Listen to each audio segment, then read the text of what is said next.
Disclosure. Through working with children of all ages, you will have developed some skills in identifying some of the signs of child abuse. There may be occasions when a vulnerable child discloses to you about abuse that he or she has suffered. In this situation, you must remember that there are specialist police officers and social workers trained to investigate these situations. You may, understandably, in these situations, want to ask the child a lot of questions about the alleged abuse that has been disclosed. You must remember, however, that this is not your role.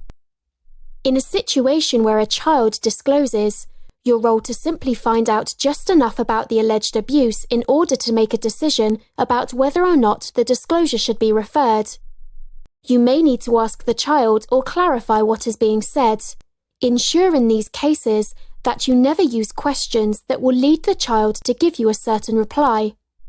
In these situations, you must use open questions, such as, "Please explain to me what happened. Can you explain a little more? Can you tell me more about?"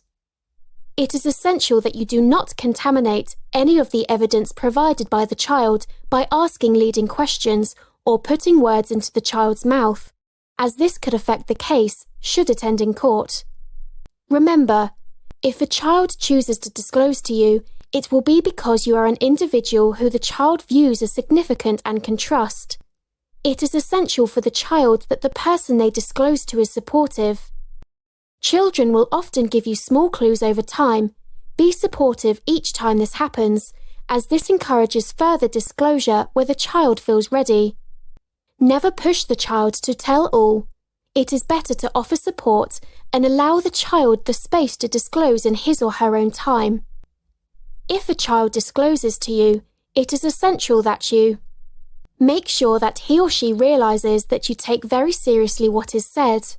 Let the child know how brave you think he or she is to tell you, and that you understand how hard it must be. Ensure the child does not feel that she or he is to blame. Remain calm and reassuring. Explain that you cannot promise to keep what the child tells you a secret. Inform the child that you may have to involve a social worker or police officer in order to maintain safety. We'll continue to offer support. Do not make promises or reassure the child about things you cannot do or make happen. Record complete, accurate, unbiased, factual and legible notes. Remember, children often retract allegations of abuse. This does not discredit the allegation, but should prompt questions about why the allegation has been withdrawn. You must not physically examine the child. This is the role of the medically trained professional.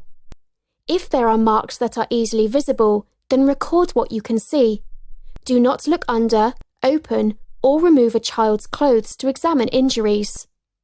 It is a difficult decision as to whether or not it is acceptable to touch a child who is disclosing abuse, as touching, patting, or hugging may have a very different meaning to the child.